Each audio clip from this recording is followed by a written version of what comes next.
Hi everyone, welcome after quite a bit of a break for me.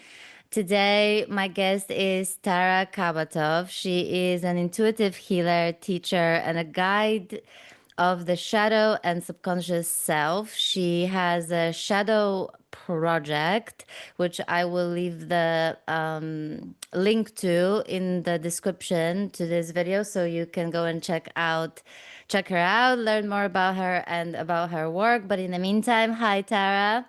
Hi, thank you for having me. I'm excited.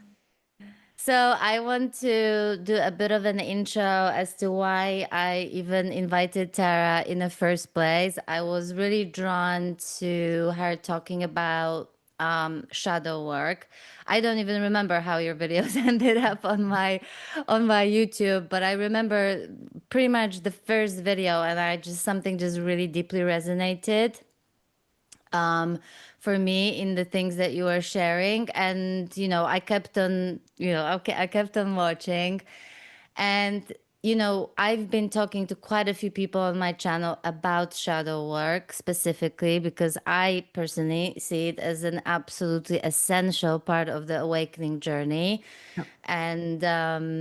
And so I've talked to people about it from their experiences, from different angles, but I've never actually talked to anyone who almost like specializes in it in some way. So I am just incredibly curious. What brought you to that work? Can you actually tell us what shadow work is? Because I think so many people are actually, funnily enough, confused, and I completely understand as to what that actually means or entails. So, yeah, let's take it from there. Tell me a little bit about you and what you've been through that got you to doing this work and appreciating its value. Yeah, absolutely. And I was looking at my video here. We have Zoom going on, and I can see literally half of my face is in the shadow and half of it is in the light. And that wasn't, I was like, well, that's Nice very one. fitting. Totally not on purpose, but that was, just happens to be that way and very fitting for what I'm about to talk about. So, Yeah. yeah, looking back at my life, you and I had a little bit of a chat beforehand, and it's such a difficult story for me to talk about. I talk about it in little bits and pieces as I move along. It's long and drawn out, and I'm still processing. I'm always processing a lot of what I've gone through to understand what I'm going through now and to understand where I'm going.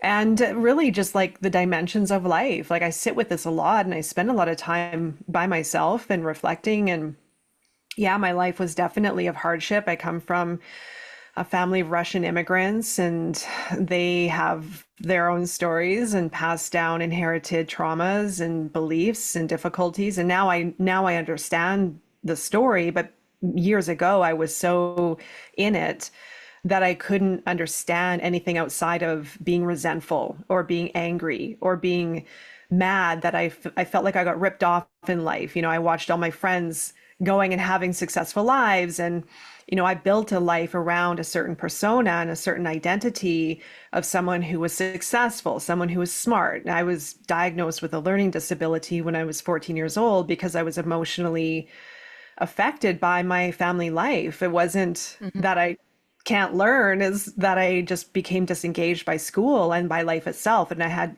early depression in my teens, but I wasn't at all looked at in that regard. It was, well, you're not smart enough, you're not like everyone else. And they sent me to a private school, which was actually quite nice. But when I went back into the regular school system, I felt like I was different. I felt like I was not smart. I felt like I was not capable, and I was just, I was less than.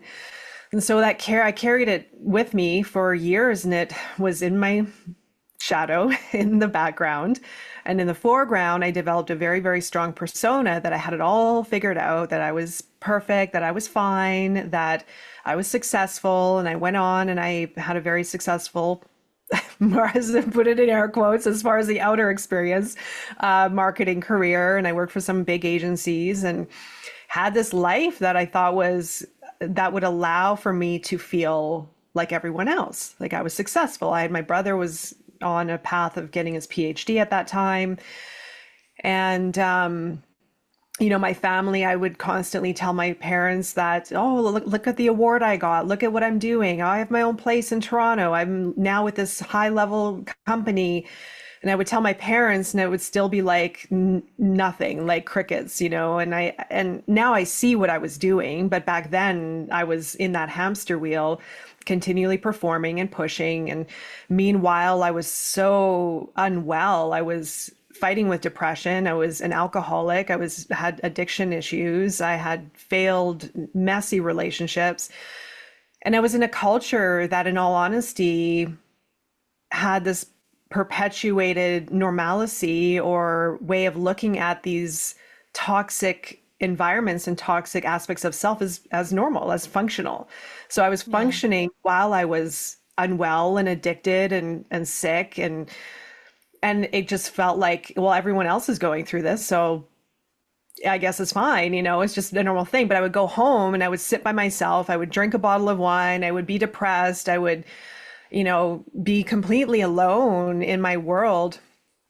And actually, I think when I was 30, I'm almost 49 this year, which is crazy how life. Welcome to the club of over 40, girl. I Yeah. don't know how that happened, but Yeah, I don't um, know how that happened. Probably is not even true. no, I don't think it is. I mean, I definitely don't feel it, so I'm going to deny it until I can. But when I turned 30, I realized that something had to change. Like I just had a feeling that I needed to do something different with my life. And so I went to a retreat. It was like a kind of semi-silent retreat. It was 7 days long. And that started my quest of trying to understand myself. So I participated in yoga for since then, meditation since then, and I'd always been searching and seeking. I also was working with a psychologist when I was 30, in my early 30s, and it helped to a point, but I still had this like really deep underlying torment that was following me in the undercurrent throughout my life that was continually there. And that kept growing and growing and growing silently in the background while I was working really hard to have it all together again and create this certain lifestyle. And eventually, over time, I think it was going into now my 40s, going later into my 40s, everything was just catching up to me, essentially. Yeah. So I wasn't paying attention. I didn't know. I didn't know how to pay attention. I didn't know what to look at. I didn't know how to work through it. I mean, I did ayahuasca ceremony by that time. I did a couple Hmm. ceremonies. I was searching for other areas to find answers and to gain help. But just still, I was having this undercurrent was still with me and growing more and more. And I was making decisions based on it. I was creating relationships based on it. I was stuck in my own patterns based on it. And I couldn't see it because I was so in it. And I was so resentful of my past, like my parents and my mother and my family and where I was. And I just couldn't get out of the misery. And so eventually everything caught up to me 6 years ago. I lost everything career wise. I was making the same choices over and over and over again. They kept getting worse and worse and worse because I wasn't paying attention. But it happened perfectly because it was the perfect storm where I did have to bottom out. I did have to lose everything. I did have to internally realize that this has to stop. I just had to put my foot down and say to myself that I can't do this anymore. And Yeah. so the I can't do this anymore doesn't have an answer or solution. It basically is just, this is going to end, but I don't know what's coming. And I'm open to it because everything else that I've lived with and that I've been and I've created I do not want to go back there. Like just got to that point where it was just enough. And Yeah. so after that point was the dark night of the soul. So I went into the deep downward spiral, I opened myself up to studying different practices of esoteric studies. I went into the study of numerology deeply, into the tarot. And actually, when I went really deep into these studies, I started to understand more of myself because the Hmm. basis of tarot and numerology and even astrology is to understand ourselves. Mm. So, there are different practices of using them, but the one that I was drawn to was to understand myself and to work through areas of myself that I couldn't see.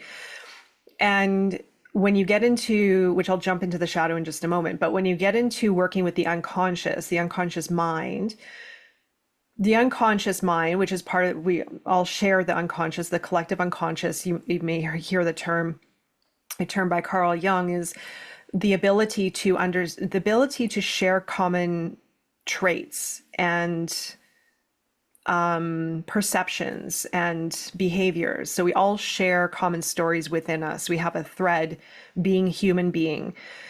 And when we tie those threads together through symbology and through the tarot, through numerology, through even astrology, we can understand ourselves more, how we're behaving, the unseen aspects of ourselves. And the unseen is in the unconscious mind, and that is where the shadow is.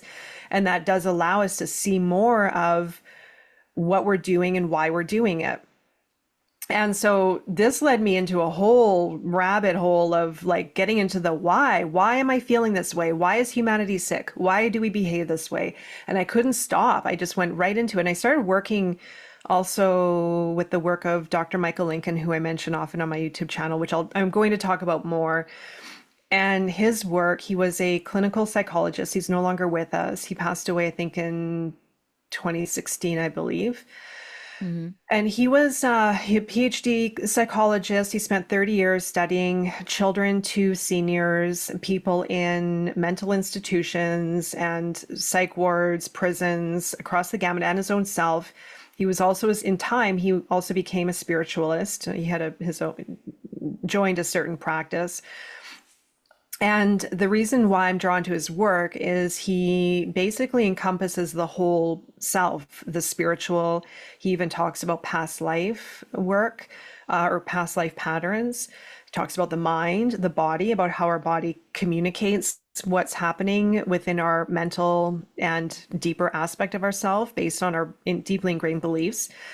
The whole gamut, our whole being. So I was drawn to his work, and now I know why. But at the beginning, I was a student, so I was having this work done on me by a professional to work through some deep, deep emotional complexities.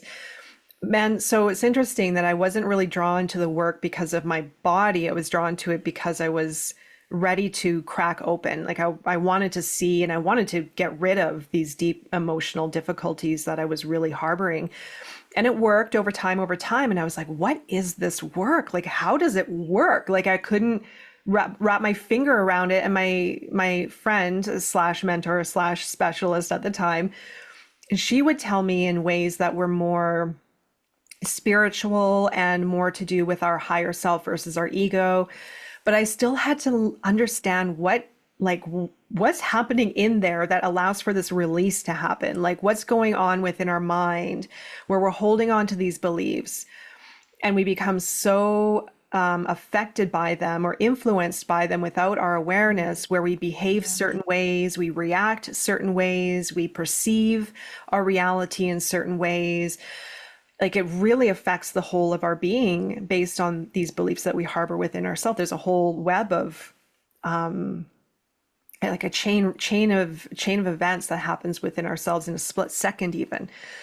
So it just drove me deeper into the work. And then I started studying some work of Carl Jung, and it just all slowly started to make sense of this shadow aspect that we have within ourselves. And it wasn't until I was able to understand what I had been hiding and face it and look at it in new ways that I was able to work through it and become more of myself.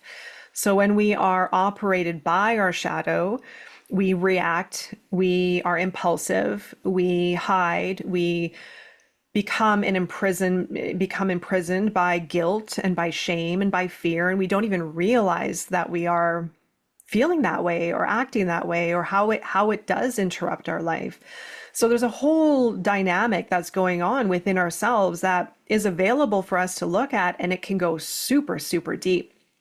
And a lot of people think of the shadow as, something that can be like, I've even had people comment when I talk about the shadow, Christ is king. Like the shadow is like an evil part of ourself, It's so Right. I'm super so glad that funny. you brought that up. Yeah, yeah. It is a part of our being. And if we aren't facing it, and it doesn't mean that we're broken or there's something wrong with us, it means that when we understand the shadow and can look at it and work with it, it means that we're accepting our whole self. It means we're allowing ourselves to see everything about us, not hide it and not push it down and be ashamed of it, but to go into it because that is part of ourself. And if we aren't doing it, we're literally denying part of ourself. We're literally saying that I'm not acceptable. But then when we shove that aside, we're rejecting part of ourself. And then we're, again, trying to show up in a way that isn't true, our true full being. So it's so essential in many ways. And so when you get deep into shadow work, it's being able to lean into it and understand it, and the ego will fight it. I can't even tell you how strong my ego was. Like the understanding I even what believe you. I believe you. Believe me that I believe you. I get like to even like looking back, I had to apologize to my mentor who I was working with. I actually because Mm-hmm. I started working with people and I started Mm-hmm. seeing myself in people, and I've been hit a few times by egos coming in, and I had to apologize to her. I remember one time I said, I am so sorry. And I'm like, and I said, you are an angel for dealing with me. Like, because I knew how hard I was on, and not directly to her, but it would come out to her because my ego was like holding on to what it claimed and what it made and how I was protecting myself.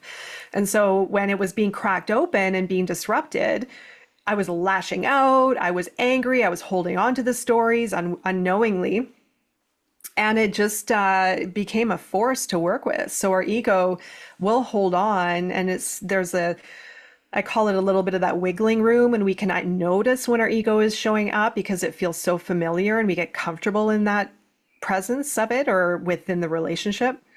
As soon as it shows up very strong, we can start to question ourselves. Is this the truth of my story, or is there something more? Or is there something a different way I can experience this rather than what I've been familiar with? The lashing out, the anger, life is hard, I'm suffering, I'm a victim, I can't believe this happened to me, this is never going to change. This is all the ego, the replays going on over and over and over again. And so if we can question it in that little wiggle room to move out of it, and tap into more of ourself, we will transcend all the difficulties and all of the pains and the sufferings that we have felt throughout our life. And now where I'm at, sorry, this is a very long answer. I'm sorry for going on a tangent No, here, no, please continue. It's but okay. I'm almost done.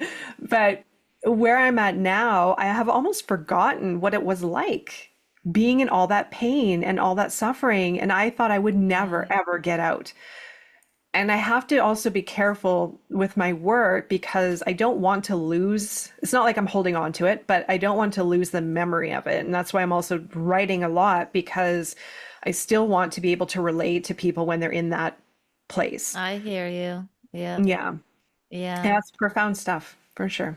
Yeah. I mean, I can relate on so many levels, even just with the starting with your story of the family stuff and the expectations and trying to be somebody and look, because I've also grown up with almost like this need to be someone special, like I had to stand out in some way, and then bring it to my family so that maybe that's basically how I was getting to feel loved, I suppose.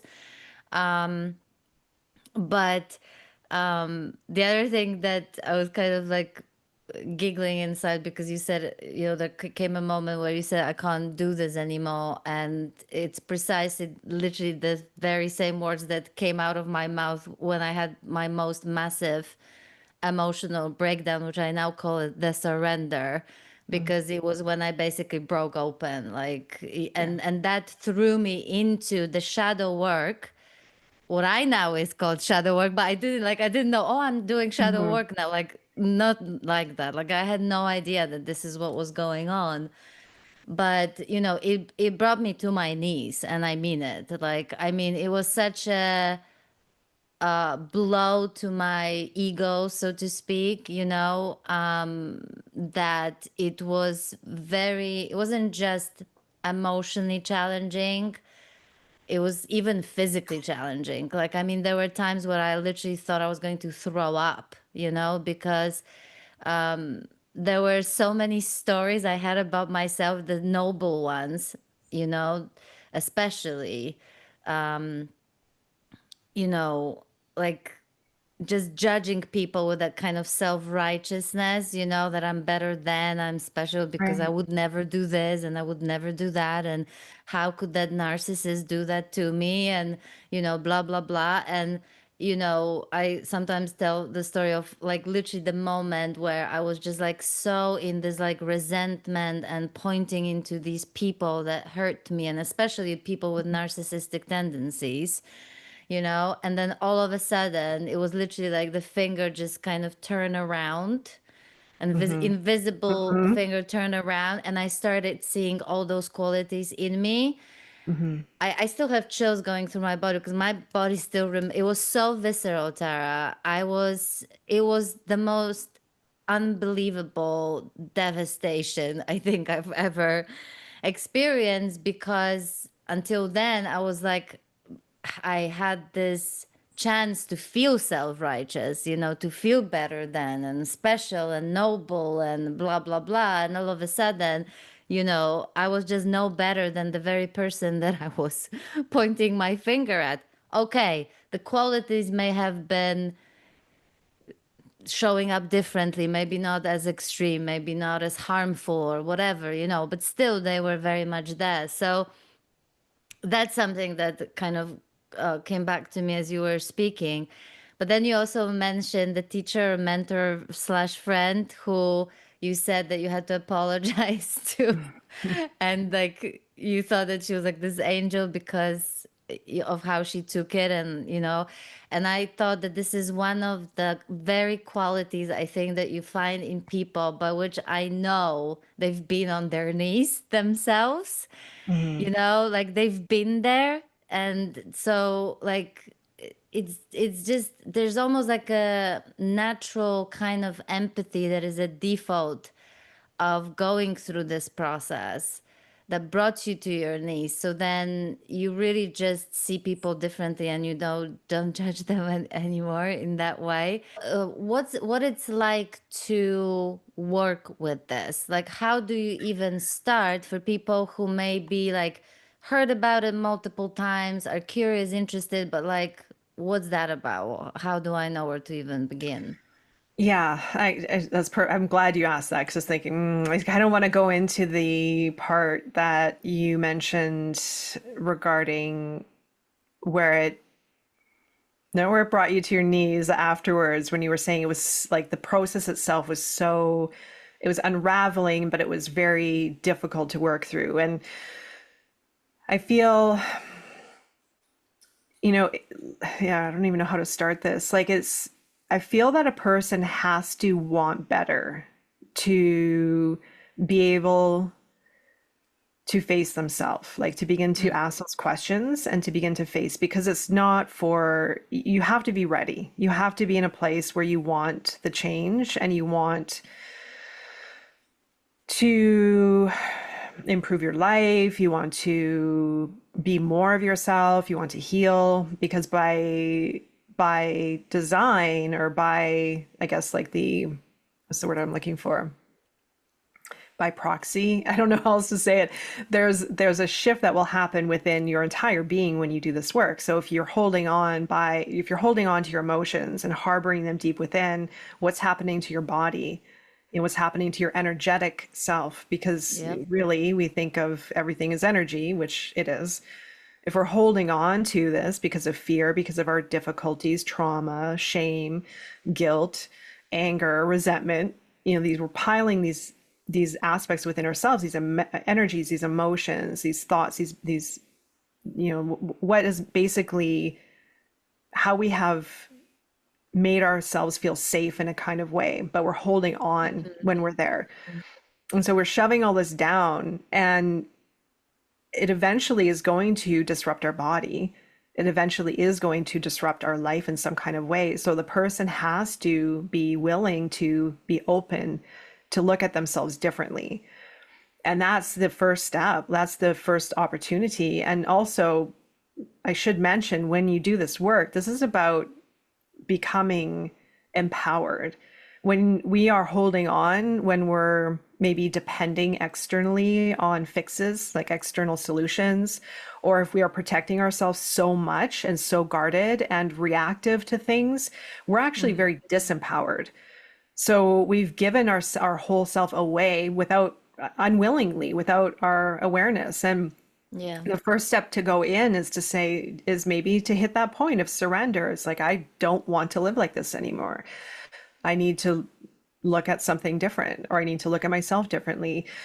The next phase, unfortunately, is the is the part that I do want to talk about, because I Mhm. feel that a lot of people don't talk about this, especially in the healing space, Mhm. because it can turn people away. So there are a lot of people selling this result of your life is going to be so much better, and which it will be.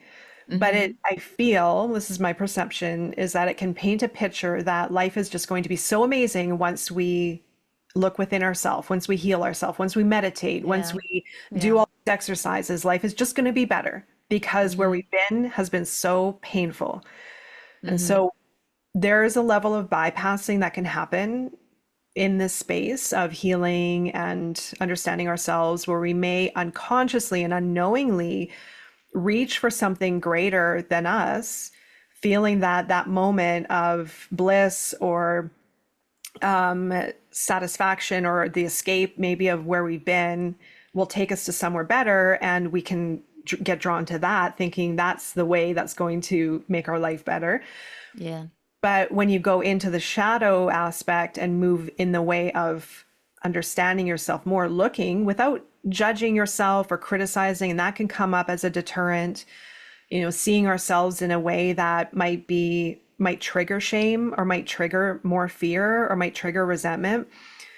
There really has to be education around how we can work through when we are being triggered, or when we are feeling all of a sudden shameful of ourselves, or feeling afraid, or understanding that those activations within ourselves is actually a sign of where to go next. So we follow the path of what's coming up, and you go into the shame that comes up, you go into the fear that comes up, you go into the resentment that comes up, because when you do, you're seeing it, you're feeling it, you're understanding it, you're going into a new layer of it and a new dimension of yourself through that, to reach your whole self and to reach your light.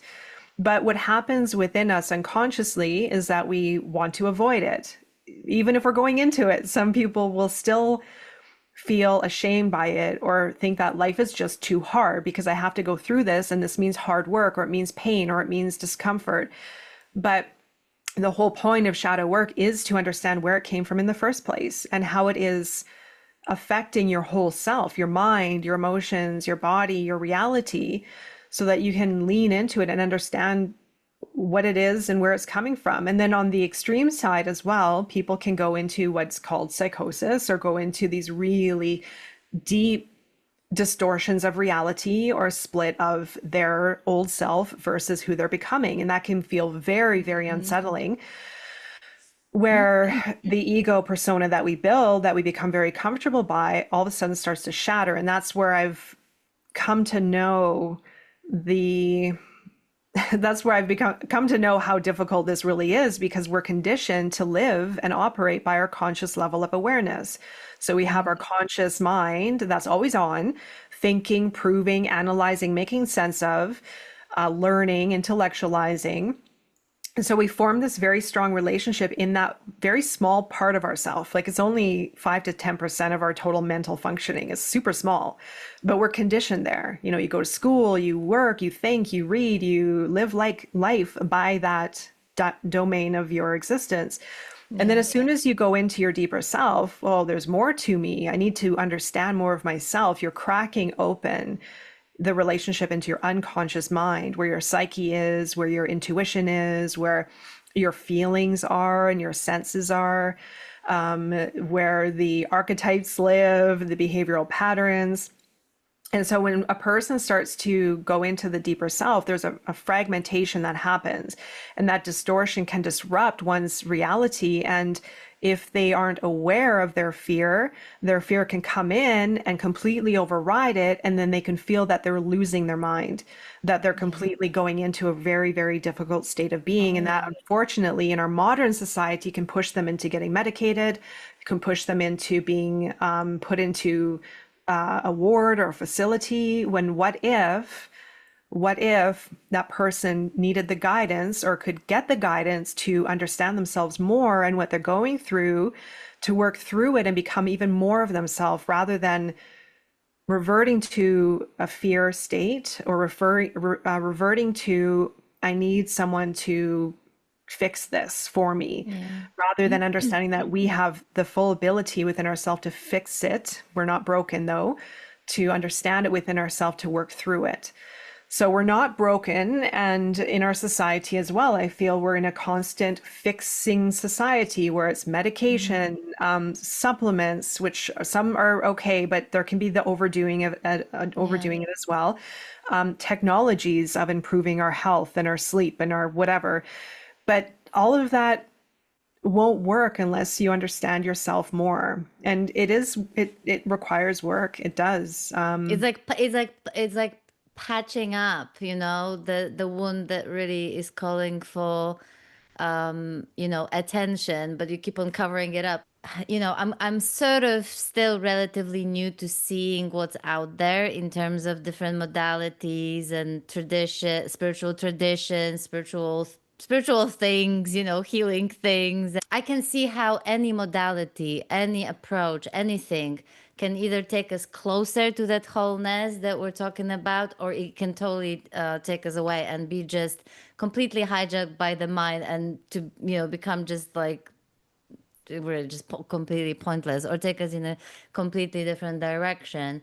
I think the other thing that I also notice is in the spaces talking about awakening, that there is a very I've learned that there's just so much emphasis on that spiritual perfection, Yeah. and basically, and I'm speaking very broadly, okay, that this whole, what seems to me that there's a kind of wholly manufactured persona that is the awakened person or spiritual person, and that often looks like no reactivity, no emotions, zen 24/7, nothing gets me. And that may be, if that genuinely is true, that's actually someone's like genuine experience, fantastic. But like, more often than not, I feel like it's just leads to so much suppression.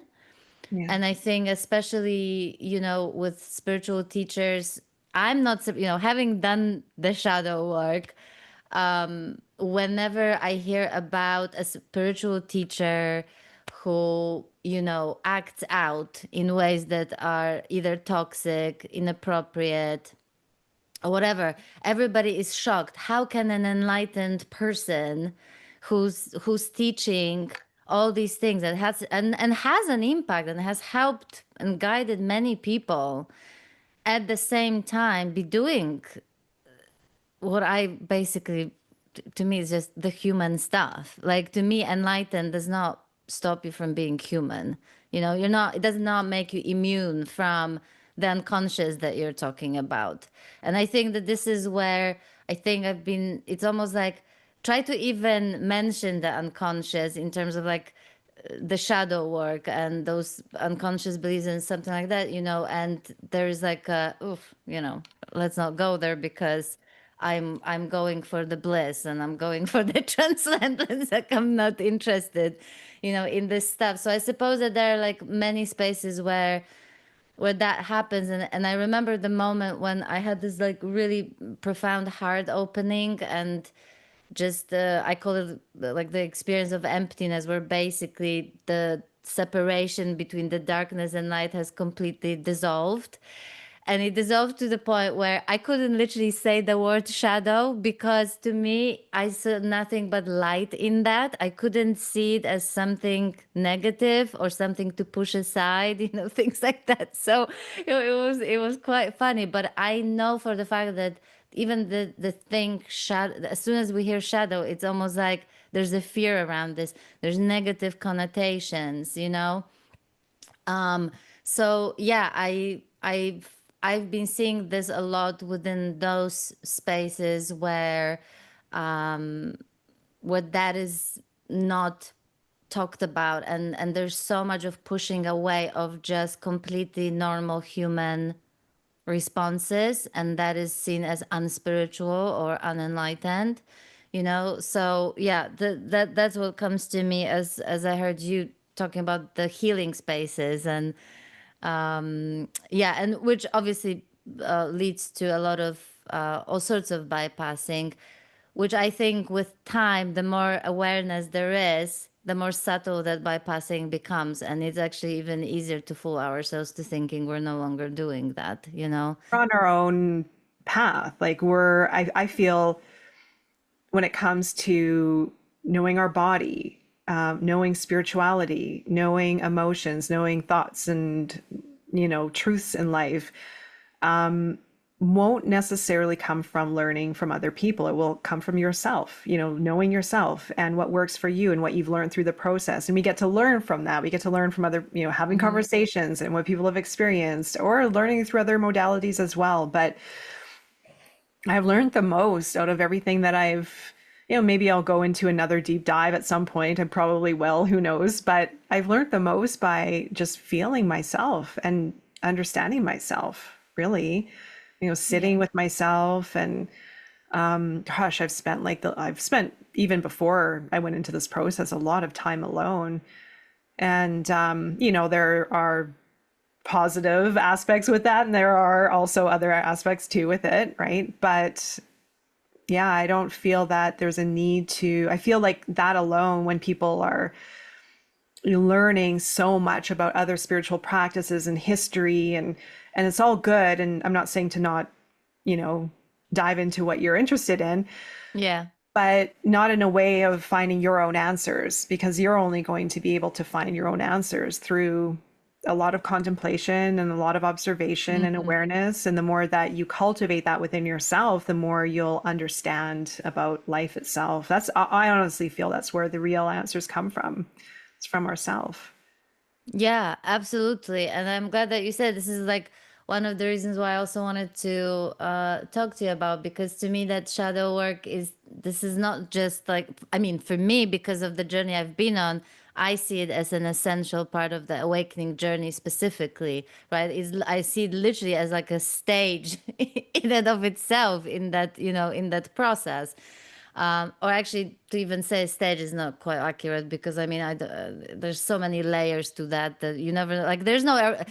I suppose that one of my learning, what I've learned from this is like there is no actual arrival point, and at some point Yeah. at least I've stopped looking for one, and so, and especially that there's like when I've seen into like the layers and layers where sometimes I feel some discomfort in my body. And honestly, at this point, Tara, I can't even tell you what that's about. Like, I just don't even know anymore. Like, I don't, before I could kind of like inquire into it a bit more or whatever, but there's just certain layers where like you can't actually get to consciously. So, for example, I did some fascia work, and that released so much stuff with words never even being spoken, or just like I didn't know what it was, what was released, but it's like a lot was released.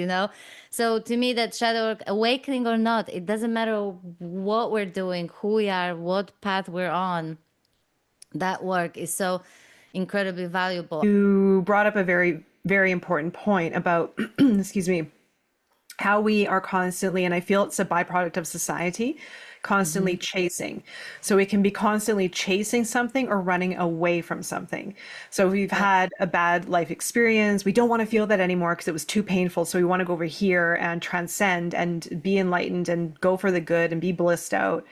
Or we can be chasing it for almost the same reason, actually. But I feel it's also a byproduct of our society, constantly working towards something, constantly striving, Yep. thinking of the future, moving forward as time is on our Mm-hmm. mind and all these things.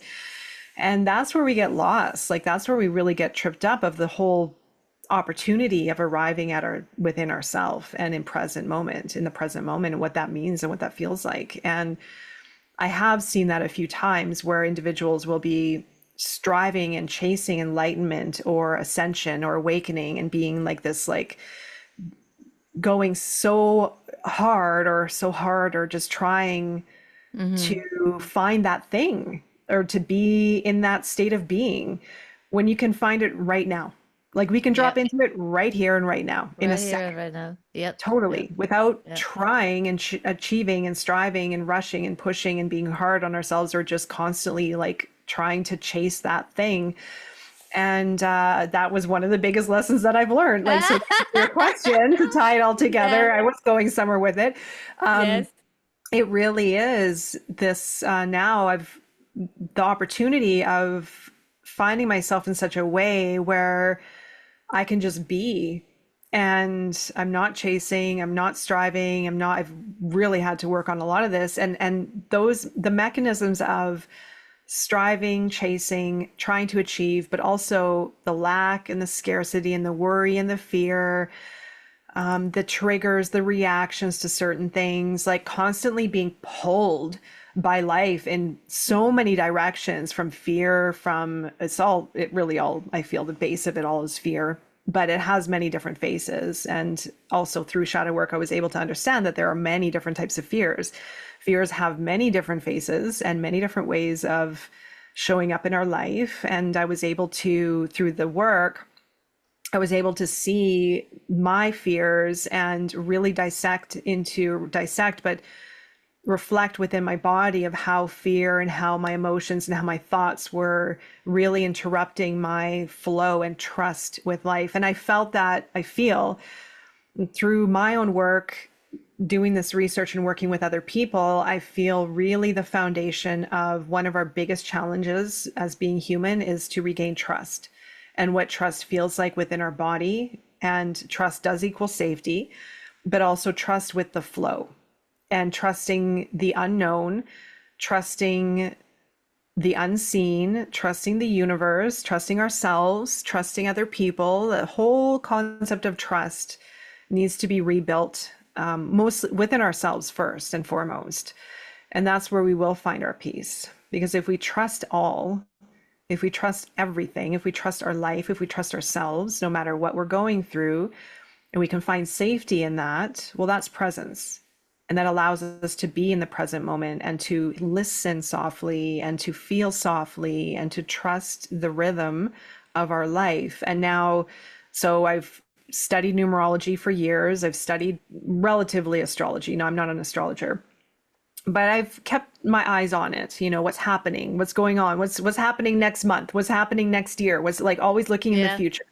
Give Yep. me a reading of next month, next, and always in the future, always in the future. And then I started working with numerology. I mean, obviously my own self practice, but I just did a video on this actually, talking about the numerology too, about how each month, for example, we have a certain theme, we have a certain experience that we'll drop into each month. And now I'm in a state where I don't even need to really know what is Mm-hmm. coming or what I'm in. I already feel it. Mm-hmm. And so I already have an idea of what I'm going through and I work with it rather than Mm-hmm. being against it. So, for example, I'm in a year 4 this year, which as a life path 9 and 4, the worst combination for myself. Like I've always had such a hard time with it because in my old patterning, I felt that being on all the time and doing stuff and chasing was productive. It meant I was doing something.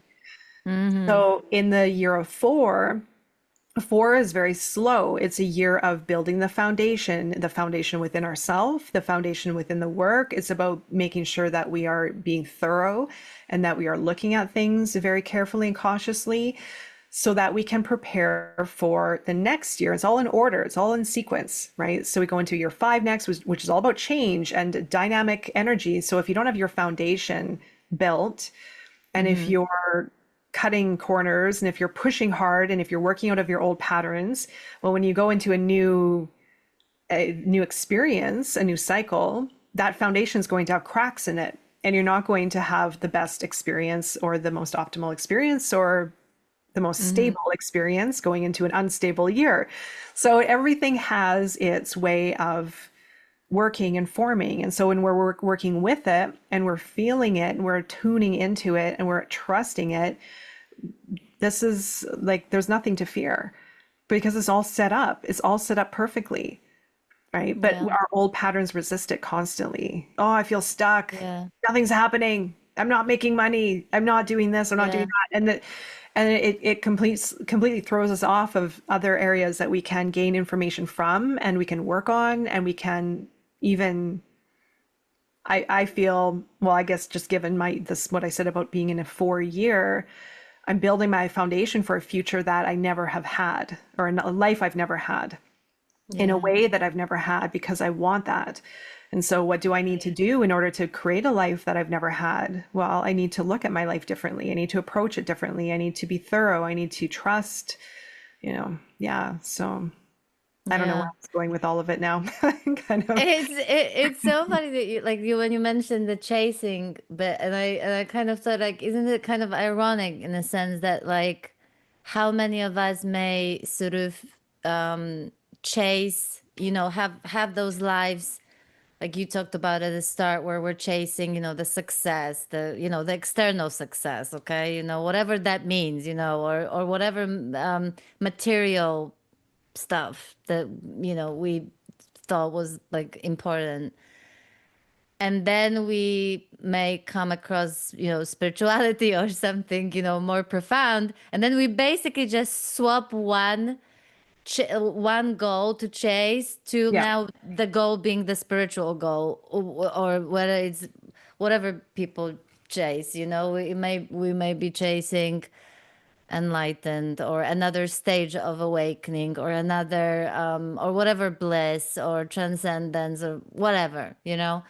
I always I find it so fascinating, how we're the same, like the goal changes but the mechanism of just Yeah. constantly moving away from the reality of what is just keeps going, because that's like the next thing that we think is gonna make us feel. I mean, it's kind of, it's ironic, it's heartbreaking, it's beautiful too. It's part of the deal, so to speak. That at least the way I see it, it can be even like 2 years, 5 years, 10 years, nothing happening, and then boom, a situation happens and something else is being revealed. You want to talk Yeah, I about think that? that's a perfect point to speak to because we can get to, I've been there. I've been to, you put in all this work and you feel that, oh, I'm arrived, I feel amazing, and there's nothing else left to do. And then all of a sudden you get that lesson. It's like, oh, but then when you go through that lesson, it could bring up even more frustrations. Like, oh my God, how far can I go with this? Like, this is like a never ending story going on over here. But also, what I've learned through that process is how just like how the spectrum of our life really is, like how we have such a wide spectrum of experiences, the range of experiences, and how we can also get caught up on the fact that this is never going to change, or I'm never going to get out of this, Mm-hmm. or Mm-hmm. once we feel like we've arrived, then we can go into a different experience, something of a different magnitude, a different type, a different flavor, a different meaning. It's just another layer.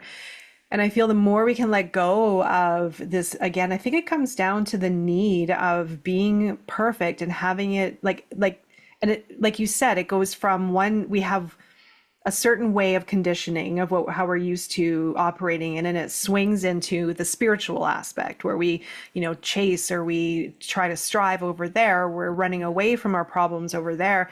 But the same can actually happen when we hit these moments where it's like, hey, finally our life is, because you have a moment of integration, a moment of peace, a moment of being, Mm-hmm.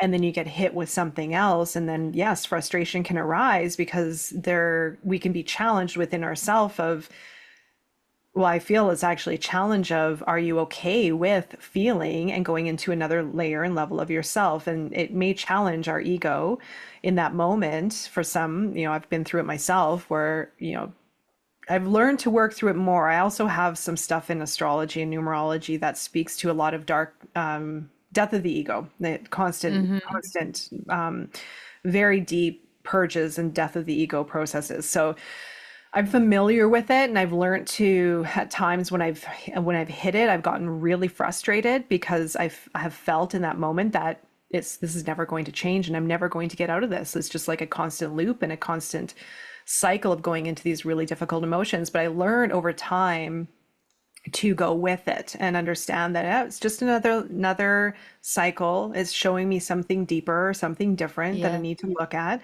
and as part of the process, and accept it Mm-hmm. rather than fight it. And I feel that that's another deterrent for shadow work too, is we can't get frustrated with the fact that there are many layers, but this is the contrast of being a human. I there are some moments where I'm like, oh, I just want to live life in peace and happiness and love. But then Yes.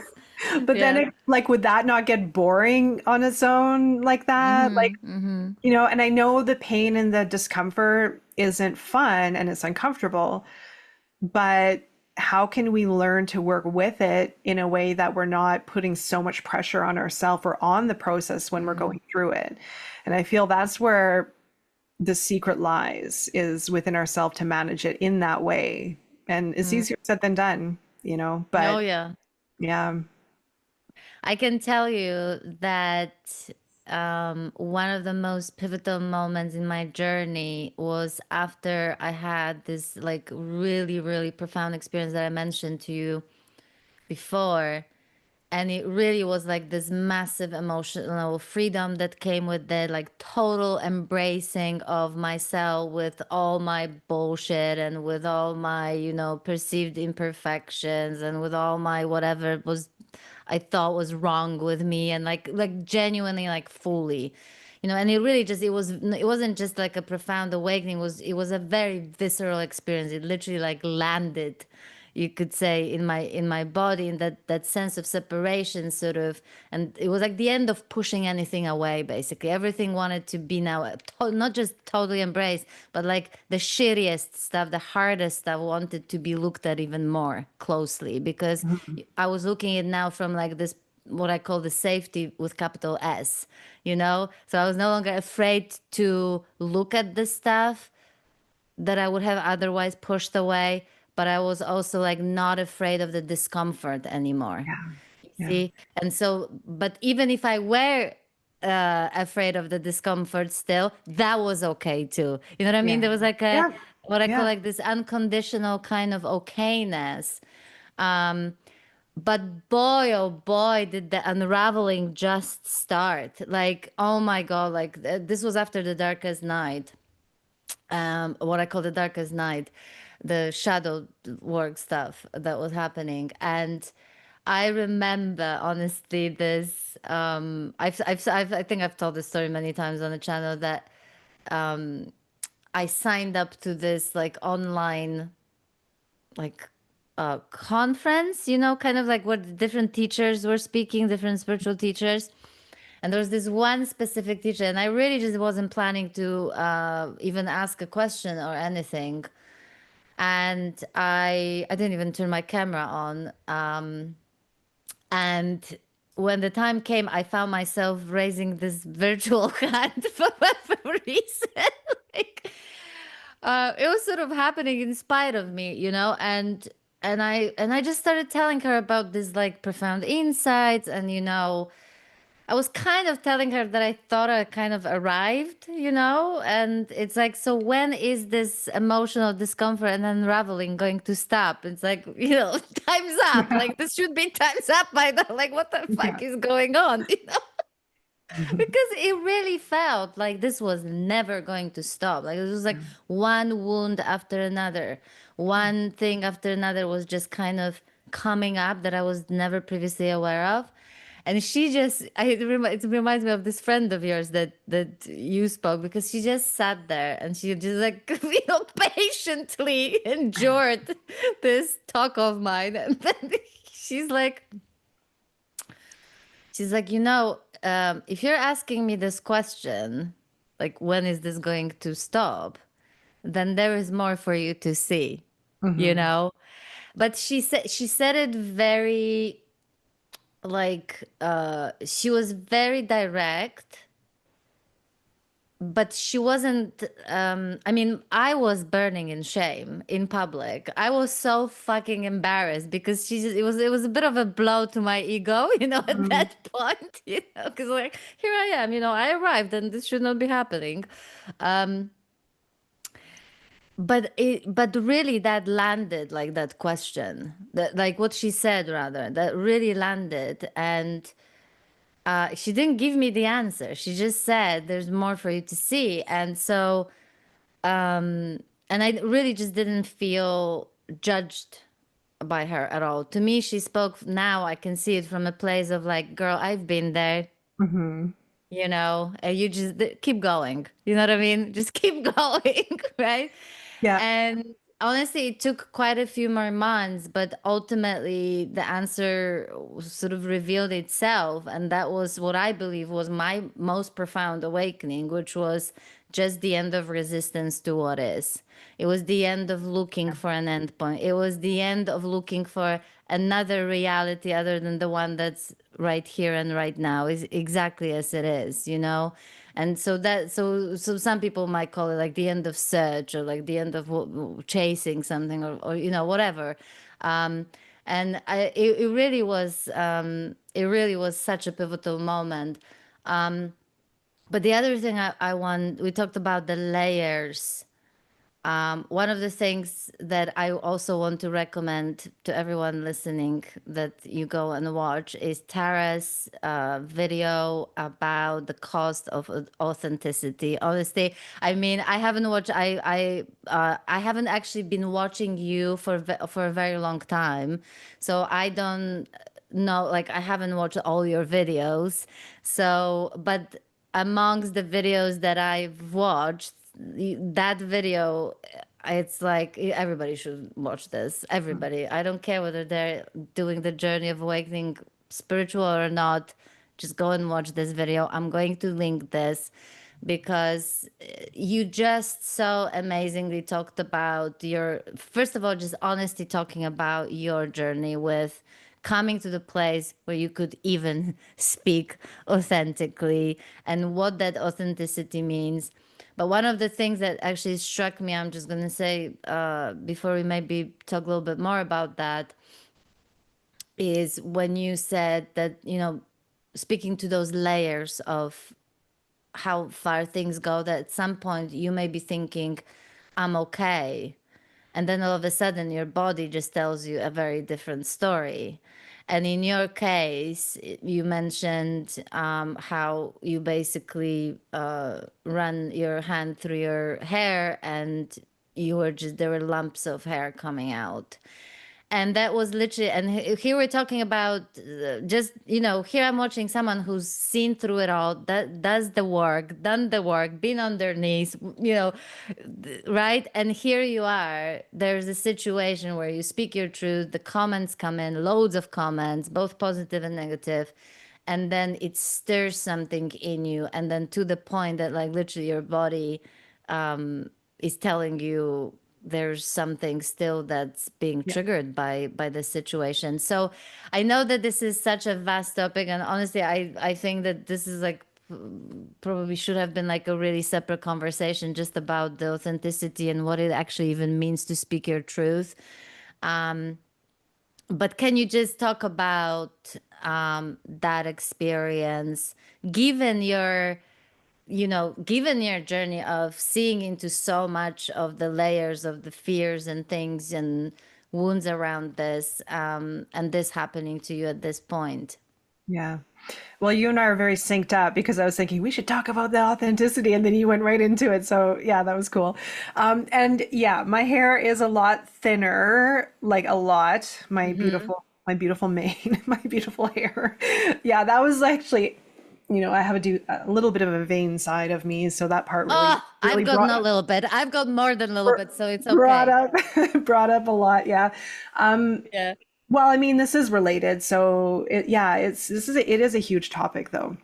Yeah, Hmm. the authenticity, and you and I spoke to it just before we pressed play and jumped onto Hmm. this podcast about how you hear the word authenticity often mentioned, and yeah, I've seen people who are like super brave and they're like speaking their voice, but there's like no restraint or no filter, and it's coming from anger, and it's coming. You can tell like the layers underneath it, Yeah.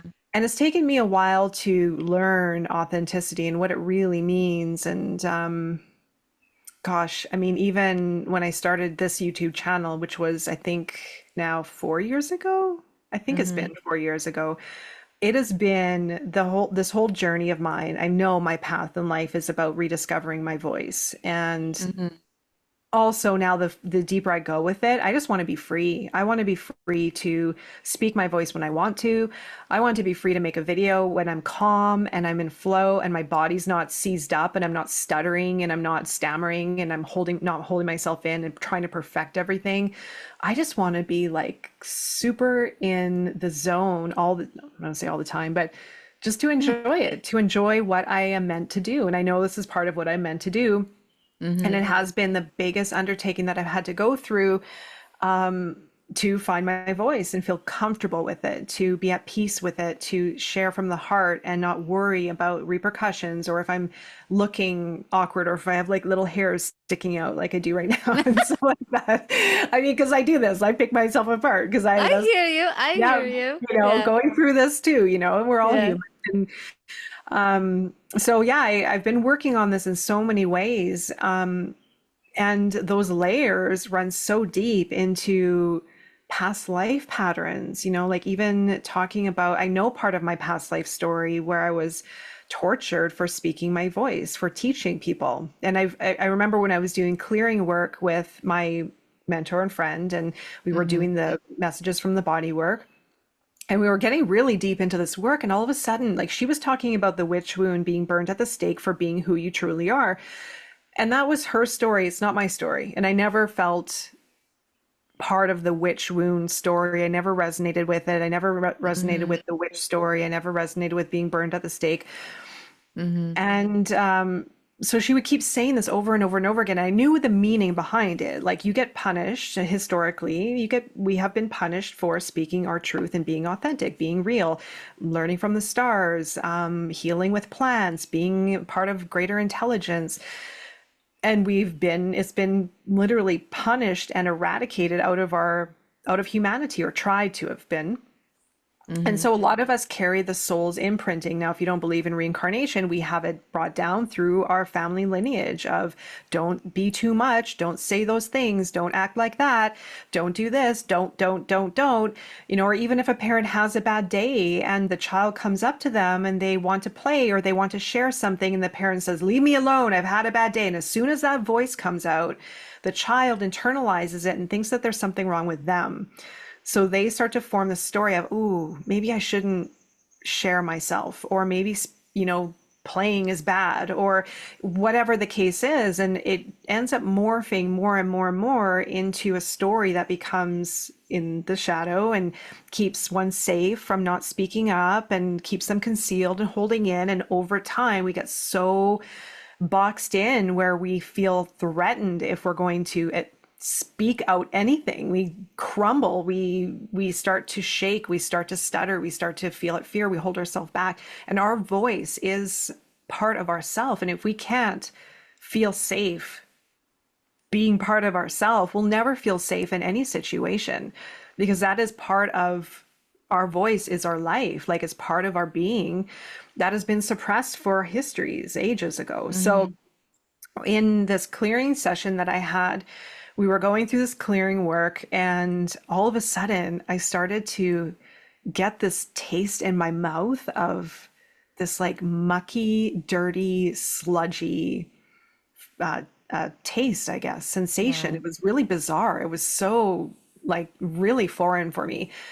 And so it happened a couple times, and I kept telling her, I'm like, there's like a weird thing in my mouth. And I said, did I get my tongue cut out in my past life? And it was the only thing that felt real to me to say and to understand. And so she looked into it and she said, yes, you got your tongue cut out because you were speaking your truth and you were trying to teach others. And I said, I know. I Mhm. already knew. I knew that. Like I knew that. And so we did a lot of work. And I mean, my tongue would get in the way of talking. I would be stuttering all the time. I would be stammering. I'd have like my tongue tied. And that story had interwoven itself into so many dynamics of my being, into so many different experiences, into so many ways of not communicating and communicating. And this one time, I finally got my voice back in my car, and it was over some news that I heard. I won't even get into it because there's no point. It Yeah, wasn't yeah. it wasn't even the news that I heard. It was a bigger message that I wanted to cover that I had been sitting on for years and just watching the world do its thing and watching Mhm. people do what they do and whatever else. I've been sitting and watching and watching and watching. And then I'm like, I have to say something about this. And again, it wasn't about the news necessarily, it was about a bigger message. And honestly, how I felt about sharing that message was the most important because I all of a sudden had no worries about what would happen. I didn't care. It was in my car. It was unfiltered. It was raw. I didn't edit it. I was sweaty after a hike.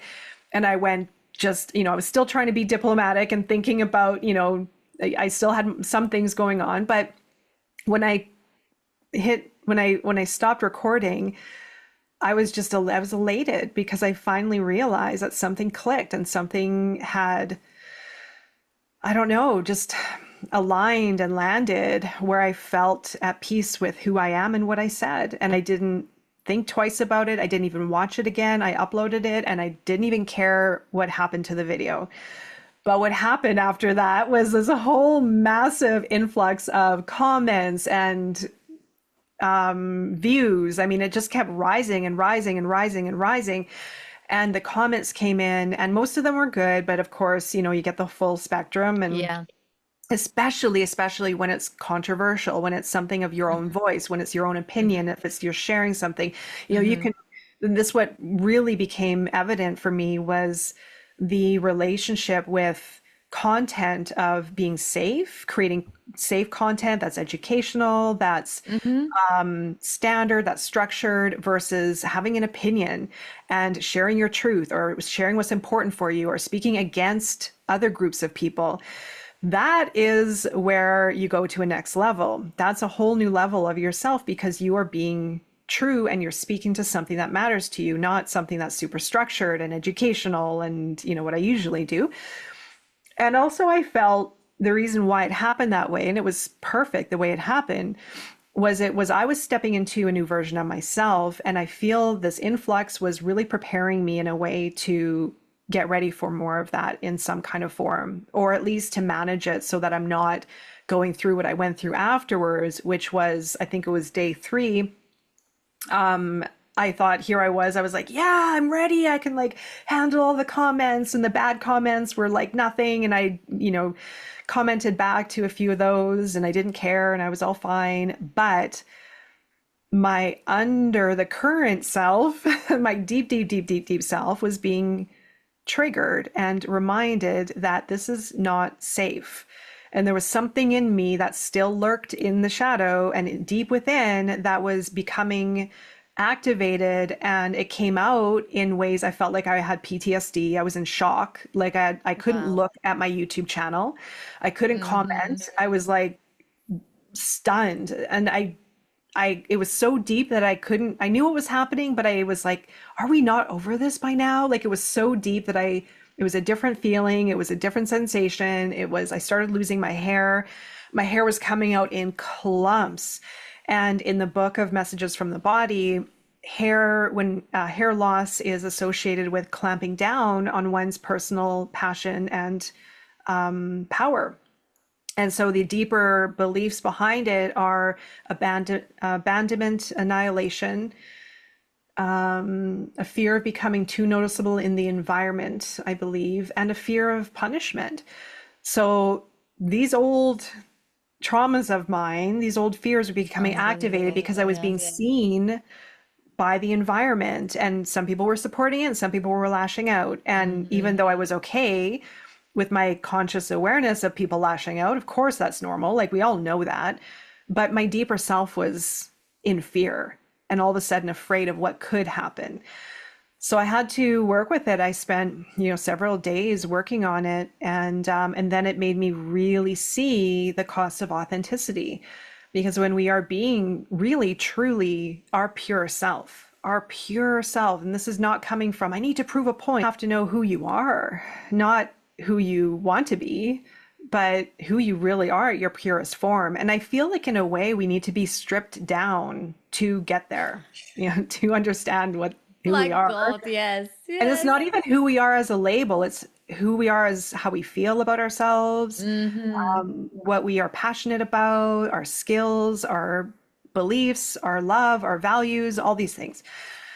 And it just takes, you have to go through it on your own to understand what authenticity means for you. And when you reach that place of such purity and such realness and truth, and then you go out with it, it is a whole different way of experiencing life, because you're coming out of your shell, you're raw and you're open to exposure, and you're saying, this is who I am.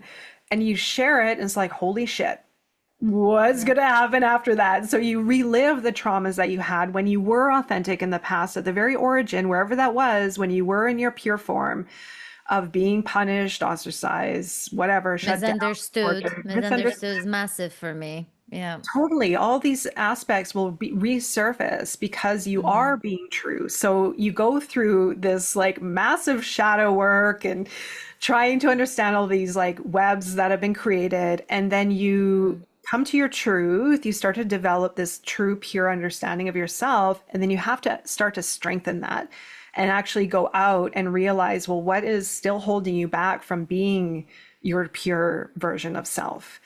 And there's like a whole other experience now that comes with it, is getting through those layers of memory that have been embedded within your cellular memory, your soul memory, to Oh, work yeah. through that and strengthen your true pure self so that you can fully arrive.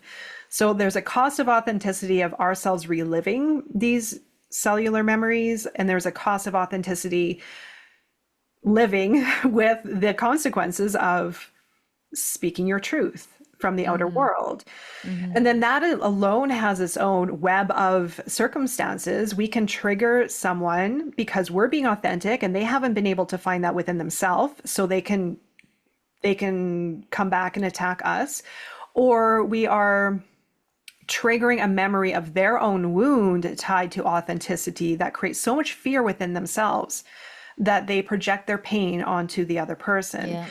So there's so many of these dynamics that are playing out just so that we can arrive into our pure self. But I feel it, I don't want to sound discouraging with it, but I feel it is going to take us to be brave to find that path and to arrive in that state of wholeness and truth and purity within ourselves so that we can, well, it's that ripple effect, right? So it's not just about us, it's about changing humanity and moving forward in this direction that we originated hundreds or thousands of years ago. So it's kind of a reconnection. It's, yeah, retraining ourselves or returning, really. But one of the reasons why I see this as so important this last few months is because it was actually the first time, because like you said, I've been stripped away from so much and so like put down to my knees, my ego shattered, my whatever, that it's precisely that. I think what to me what's authentic is actually what remains when all that stuff is Yeah. stripped away. It's not a performance. It's not about even becoming somebody. It's like what remains basically, there's like Mhm. in that purest form. And so for me, it actually like really just started like this through various conversations and situations. It was just this even question like, what is my truth? What does that even mean?